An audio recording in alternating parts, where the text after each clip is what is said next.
S'implanter en Israël, c'est bien plus que juste trouver des bureaux. C'est une décision vraiment stratégique. On pense souvent logistique, mais en réalité, un simple bail à long terme peut devenir une véritable clé, un avantage décisif sur ce marché en pleine effervescence. C'est ça qu'on va décortiquer ensemble. La question est donc posée. Comment est-ce qu'on passe d'un simple papier, à un contrat de location, à un avantage compétitif qui fait toute la différence? Ça peut paraître surprenant, mais c'est exactement le défi qu'on va analyser. Alors, voici notre feuille de route. On va commencer par regarder pourquoi Israël est une terre d'opportunités. Ensuite, on plongera dans les avantages stratégiques du long terme. Puis, on parlera chiffres, flexibilité, économie. Après ça, on verra comment établir une présence durable et on finira avec les clés du succès. Allez, c'est parti. Bon, première étape, Israël, terre d'opportunités. On se pose la question de base, mais elle est essentielle. Pourquoi là-bas? Qu'est-ce qui fait que tant d'entreprises mondiales regardent vers ce marché? En fait, la force d'Israël repose sur deux gros piliers. D'un côté, on a une économie qui est non seulement stable, mais qui continue de grandir. Et ça, pour un investissement, ça réduit pas mal les risques, on est d'accord? De l'autre côté, il y a cet écosystème entrepreneurial incroyable. C'est un hub mondial pour la tech, pour l'innovation, avec des opportunités énormes en R&D. C'est vraiment ce cocktail unique qui rend le terrain si fertile. Ok, le contexte est posé.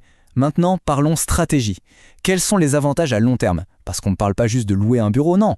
On parle de construire des fondations solides pour l'avenir. Et là, quand on compare, c'est vraiment le jour et la nuit. D'un côté, le court terme, c'est la volatilité du marché, c'est un peu les montagnes russes. On a un pied dedans, mais c'est temporaire, avec toute l'incertitude que ça implique. Et de l'autre, le long terme. Là, on parle de prévisibilité financière, d'une présence durable, de vraies connexions locales. C'est une base solide pour la croissance. Ce n'est pas juste un changement, c'est un changement de mentalité. Le mot-clé ici, c'est vraiment s'ancrer. Quand une entreprise s'implante physiquement pour de bon, elle n'est plus juste de passage, elle gagne immédiatement en crédibilité. Elle commence à tisser des liens solides avec tout l'écosystème local. Et c'est cet ancrage-là qui, au bout du compte, devient un avantage concurrentiel indéniable. Bon, la stratégie, c'est super, mais parlons un peu argent. Parce qu'une bonne stratégie, c'est bien, mais si elle fait économiser de l'argent, c'est encore mieux, non? Alors voyons concrètement les bénéfices économiques de cette vision à long terme. Et le mot magique, ici, c'est la prévisibilité financière. Pensez-y, en s'engageant sur le long terme, on fixe les coûts. Fini les mauvaises surprises avec les prix du marché qui font le yo-yo. Ça change tout pour la gestion. Ça permet de piloter beaucoup plus sereinement et surtout de mettre les ressources là où ça compte vraiment, c'est-à-dire dans la croissance. Mais attendez, il y a encore mieux. S'engager sur le long terme, c'est aussi envoyer un signal très fort au gouvernement. Quand une entreprise montre qu'elle est là pour durer, qu'elle investit dans l'innovation, dans la R&D, ça ouvre des portes.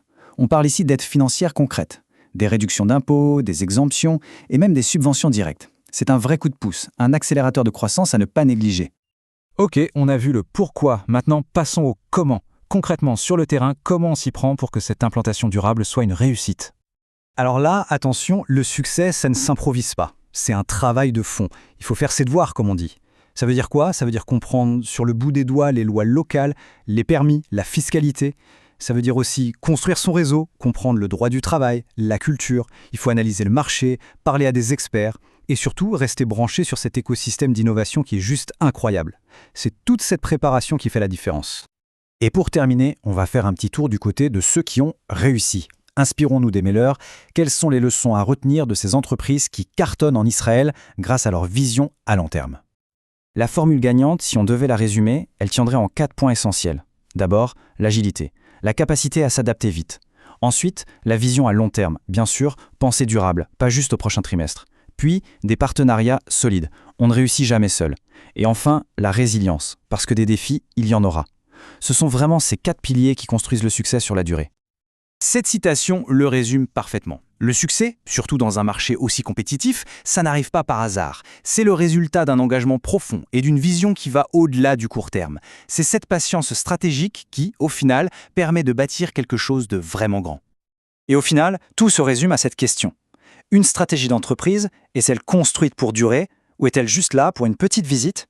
C'est la réponse à cette question qui vraiment fera toute la différence.